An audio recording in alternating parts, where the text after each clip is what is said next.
But Drake. So Drake dropped that song with SZA, Slime You Out. It debuted at number 1, which I could care less about. But to be honest with you, that song is not that great of a song. No disrespect to Drake. It's something that doesn't really stick with me. It's nothing, it's nothing special, man. I'll be 100% honest with you guys. It's like just a regular song. For it to debut number 1 is wild to me. I think that, to me, I could be wrong. Maybe I'm not in the right circle. Maybe I'm just not in tune. Maybe I'm getting old. I don't know. That song, to me, is not doing what it's doing to be number 1. I don't see people tweeting quotes, lyrics from it. I don't see people talking about it, sharing it. I don't see my friends sharing it. Usually when a Drake song drops and people love it, like when God's Plan dropped, everybody was on it. Everybody's quoting bars. Everybody was screenshotting if they're listening to it. Sometimes you can screenshot. I even do a screenshot when I'm listening to it, share it on Instagram stories. Just stuff to, put people on. Sometimes people message me, whoa, I never heard about this song. It's fire. Regardless, I've never seen, since Drake dropped that SZA song, Slime You Out, nobody really posted about it. So the fact that it's number 1 is kind of weird to me. I think something's going on behind the scenes. Streaming factories, maybe it got boosted to number 1. I don't know. I'm not accusing Drake of cheating the system, but something's weird about it. So what happened was recently Charlamagne talked about the song. And what he said, I agree with, to be honest with you. He basically said the song came and went. It's nothing really special. What scares me, and it's not a scare because Drake's going to be fine. Drake put out a song last Friday and nobody cared. What was the song? The Drake and SZA record. No, people, that just dropped and people do like it. It came out last Friday. And it came out last Friday and people just started talking about the lyrics yesterday. Because I saw people, posting about how he said something about whips and chains. You get whipped and chained like an African slave or something like that. And I remember I'm in the group chat and I'm like, damn, Drake put out this record Friday and people just get into the lyrics on a Monday? I mean, that's not Drake like. Oh. He's going to be fine. Regardless, I just think that, it's also, when you look at the album cover and you hear the title for All My Dogs, I think we was looking for something a little bit more harder, a little bit more aggressive. Let's see what happens. This slow joint with SZA. Let's see what happens. I do agree with Charlamagne there. For All My Dogs, I expected more aggressive content, and hopefully the album is that, because I haven't heard Drake really on that aggressive shit in a minute, in my opinion. I think he should just drop a straight rap album, rapping. Shit, go back to the boom bap days. I don't know. Do something pure hip-hop like Jack Harlow did. Jack Harlow went from this pop thing and they just dropped a pure hip-hop, rapping his ass off album. It didn't sell as much. It didn't perform, to the standard of commercial records. Who cares? But Drake needs to do that. Drop a more pure hip-hop, just rapping your ass off, talking your shit. Send some shots at Kendrick Lamar so Kendrick Lamar can respond. Please, Drake, I would love that. I do agree with Charlamagne. I feel like the song, I haven't seen it on social media like that. I could be wrong. I could, you guys might be listening to it that are listening to this podcast. You guys might be bumping the fuck out of the record and loving it. I could be wrong. I'm just saying, in my opinion, I haven't seen it. For it to be skyrocketed to number 1, we'll go over the Billboard Hot 100. I doubt it's going to stay at number 1 next week. I think it's going to fall down the charts, maybe number 8, and 10, 12, whatever the case may be. I don't consider those songs that just stay at number 1 for 1 week number 1. I consider them hype records that just, are there for the moment being. So, we'll keep our eye. But after Charlamagne said this, Drake, of course, responded to him, which was interesting in its own right. He said, "Are you okay, Leonard?" I don't know if it's Leonard or Leonard. I think Charlamagne corrected people and said it's Leonard. "Are you okay, Leonard?" Which is Charlamagne's real name. "You kind of weirded me out, G. Like you really obsessed with me or something for years. Like you look in the mirror and wish you saw my reflection type shit.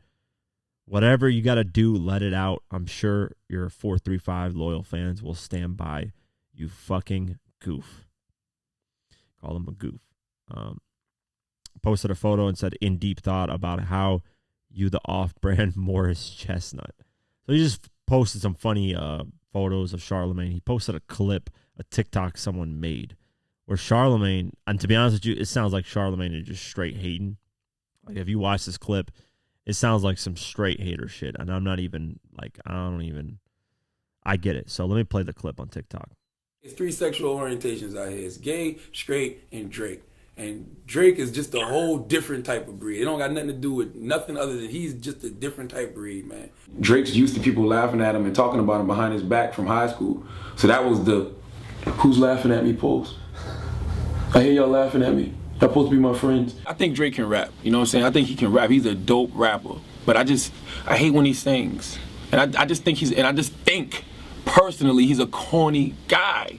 Get in the car the next morning, turn on like Power 105 and hear some nerd telling them that I'm gay or they have pictures of me, or that to me is like, why, man? Like, for what? You know, why are you using your job to tear me down? Like, you're a real fucking loser, you know? Sorry. And I don't bother anybody. I'm not a foul artist, you know. I'm not out here looking for trouble. I try and make beautiful music, try and be a positive role model. That's it, man. No new friends, no new friends, no new friends, no. Who talks like that? Yeah, you know, Charlamagne sounds like he's straight hating. It was funny when Drake said, "You're fucking like sorry." It was hilarious the way he apologized after like going aggressive on him. You could tell Drake, especially in the early days, was a lot softer, a lot more Canadian. You know, I guess. Now he's a little bit more mob ties and gangsta. You know, he's kind of been through the industry and kind of dealt with a lot of bullshit. But, I mean, Drake got his points, man. Why attach? Why use your influence to just tear people down? I think Charlamagne just has this weird obsession with Drake, and I never understood it. I can understand where parts of Drake seems corny. But I think, honestly, man, every person has one part of them that is corny, like a certain area. Like, nobody's perfect. You know, there's parts that people don't like about you that people are like, what the fuck? You know, so, you know, Charlamagne just sounds like a straight hater in a lot of these clips. And these are old Vlad TV interviews that he did, you know, just clowning Drake for, you know, there's straight, there's gay, and then there's Drake. It's like, what the fuck? Like, what?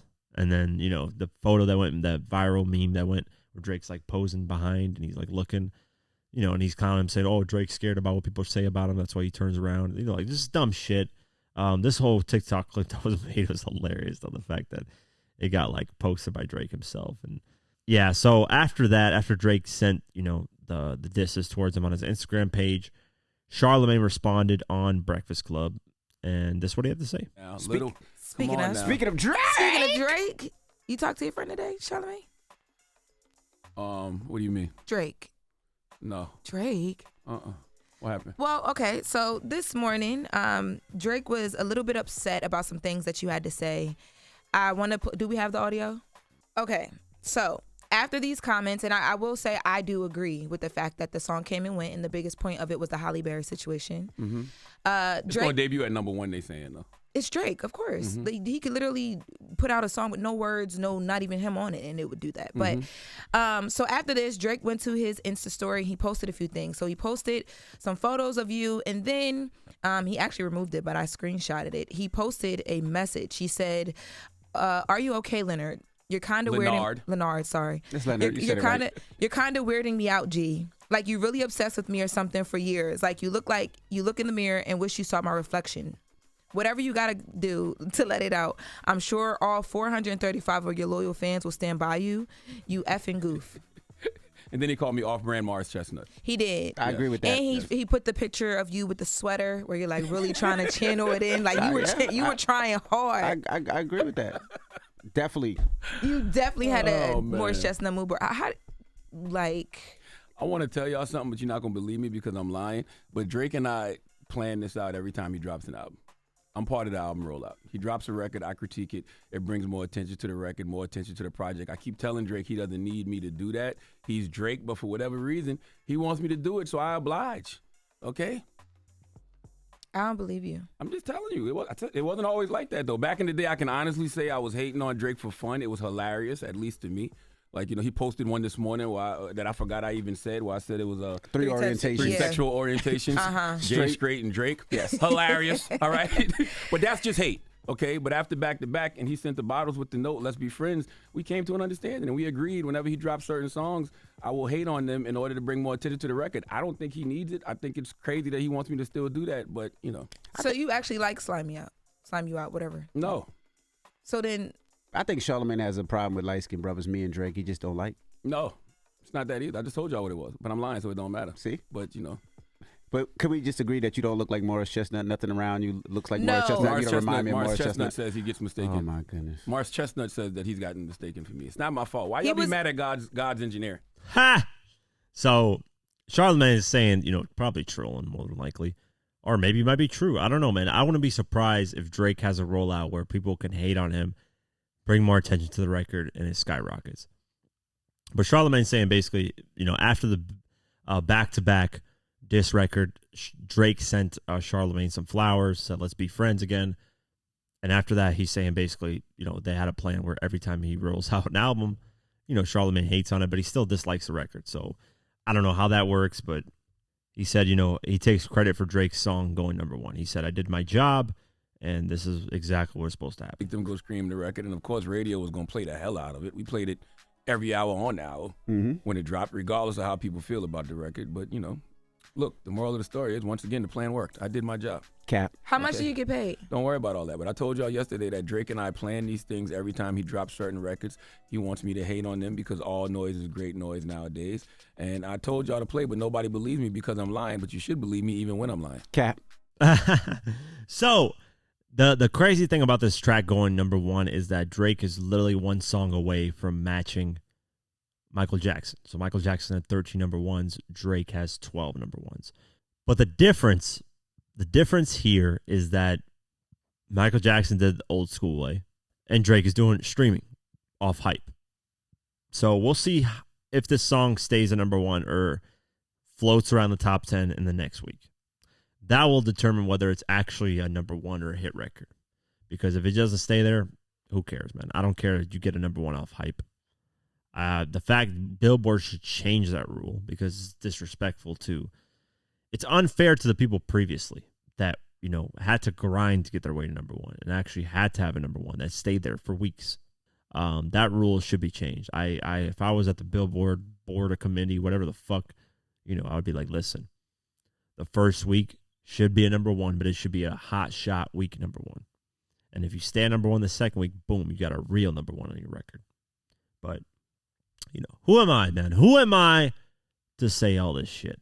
I'm just Joe Schmo from across the street speaking on shit that I think I know about. So, anyways, interesting beef back and forth. I might actually do a versus video on this. I'm curious to see because I actually want to deep dive into this and see what the root cause of all this is. But Charlamagne just said he's been trolling. He just likes trolling Drake. So that might be the reason why. Who knows? Maybe there's something behind the scenes that happened that we don't know about. Maybe Drake hit up Charlamagne's wife and said, yo, I'm trying to, clap them cheeks. And maybe Charlamagne saw it and was pissed off. I don't know. I'm just throwing shit out there. I doubt that's true. But, yeah, crazy. Well, maybe there's something behind the scenes that happened between the two that they're not speaking about. So we'll keep our eye on that. I'm upset that we never got a Drake Breakfast Club interview. I'm upset that Drake doesn't do interviews really that much. He does them with people that, like Lil Yachty and that one girl. I'm just upset that artists just stop deciding to do interviews. Like Kendrick doesn't do interviews. J. Cole doesn't really do interviews. Drake stopped doing them. It's like, come on, guys. Like Jay-Z hasn't done it in a minute. Nas, I don't think has done one in a minute. Could be wrong about Nas. Eminem hasn't done one, and God knows when is the last time Eminem sat down and did a full-fledged interview besides the Sway one where he's talking about the Machine Gun Kelly shit. I can't think of anything. Like, what's up with some of these artists, man? I wish we could get Eminem just do a 2-hour-long podcast interview. Oh, he sat down with, speaking of podcasts, he sat down with Mike Tyson, hot boxing with Mike. He sat down for like 48 minutes, I think, or something like 58 minutes, something like that. So that was, okay, that's one interview. But I just want to, like, if I had Eminem, I would go over his whole career. Like, I just want to talk about things that, like, what did you think about this moment, this, what happened here? You know what people didn't deep dive into is Eminem's drug addiction. If I had 50 here, I would interview him and be like, during that moment when you were promoting Curtis, what was Eminem like? Were you in touch with Eminem? What was going on? Did he overdose and he step back from the line? Like, what was the communication like that? Because I remember in 2006, 50 was helping him finish little interviews because he didn't know what the fuck. He would mumble on shit. I remember on TRL, he couldn't finish his sentences. So Martin 106 in Park as well. But regardless, that would be cool. Like, I want to deep dive more into that behind the scenes type stuff. But yeah, I think Eminem needs to do a 2-hour long interview, whether it's with Drink Champs, whether it's with $1 million worth of game, whether it's with Breakfast Club, whether it's with any of these platforms. Just do one. Next time you do an album, just do one long 2-hour long interview, man. That would be really cool, man, because we haven't got that from you in a minute. So